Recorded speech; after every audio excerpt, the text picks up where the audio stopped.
Hey guys, my name is Hannah, welcome back to my channel. Today I'm going to be telling you guys some of the books, in my opinion, are the best book series to binge read. So the first series I have for you guys today is the Grisha Trilogy by Leigh Bardugo. This series is so much fun to read. I probably read this entire trilogy in maybe 2 days. It was so addictive, a good series that is like an introduction to fantasy if you're not sure where to go yet. The plotline is just so enrapturing. There's a love triangle.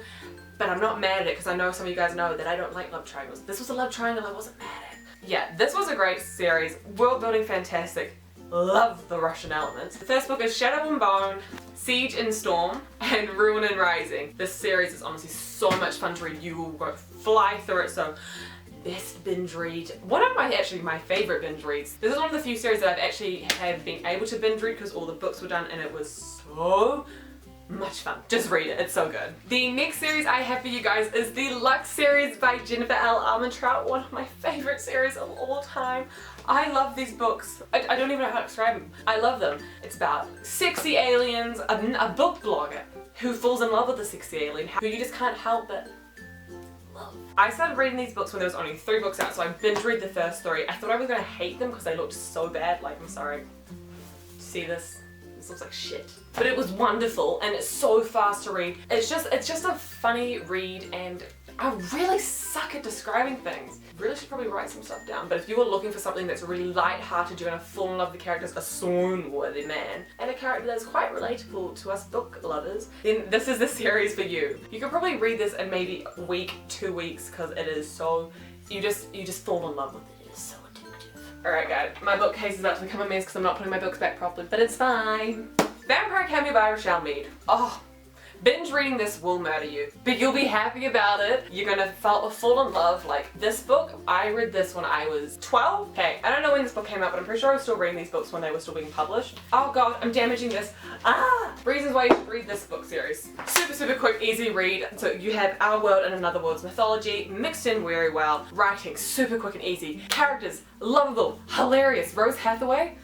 Oh, don't we all want to be Rose Hathaway? Just her wit is just, you're gonna love it. It's super easy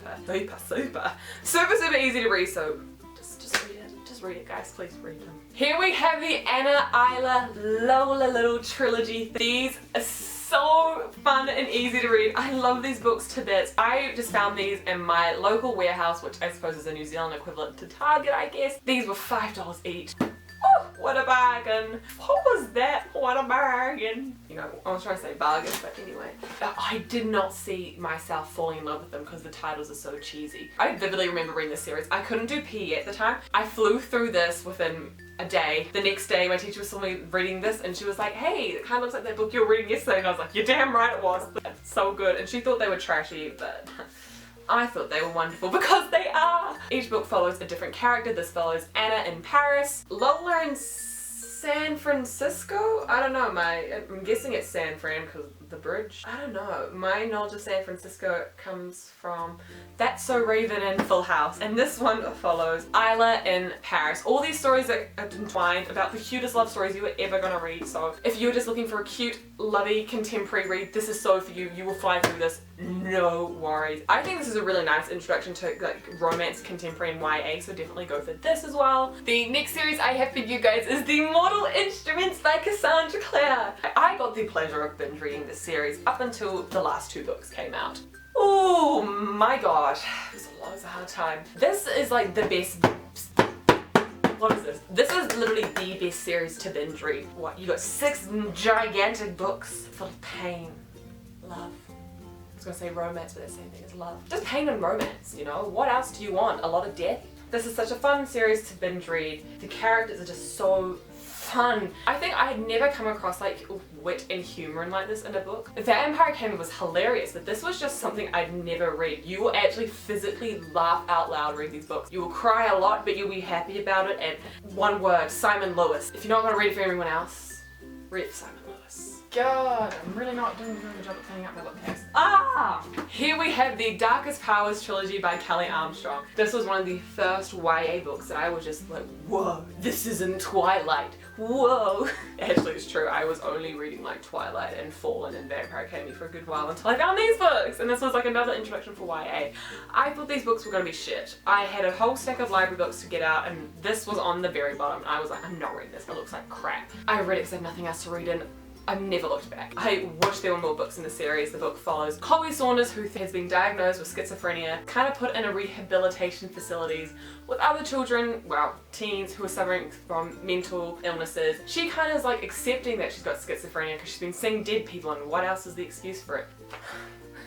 She gets schizophrenic. Some shit's gonna go down. You're gonna love it. There's a brooding, hot babe who isn't hot at the beginning but becomes hot. If you fly through this trilogy, good news for you.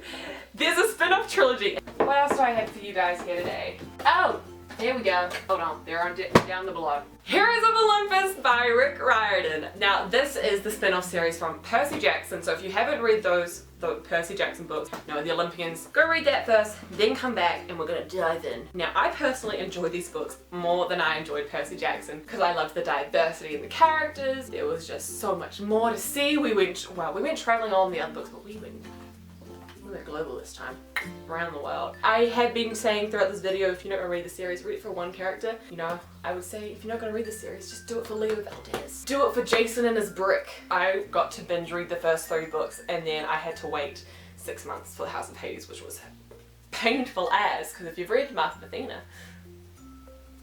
you know what happens.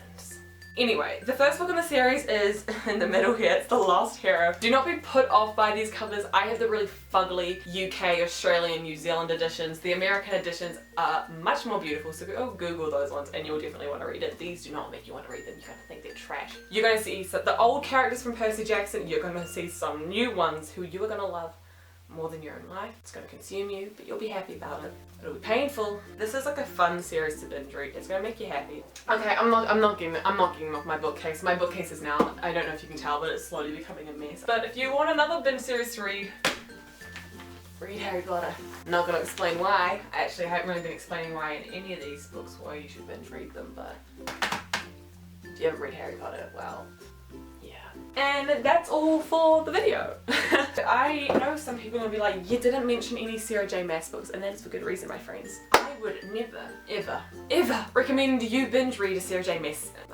I sound so Australian. I would never, ever, ever recommend you binge read a Sarah J Maas series.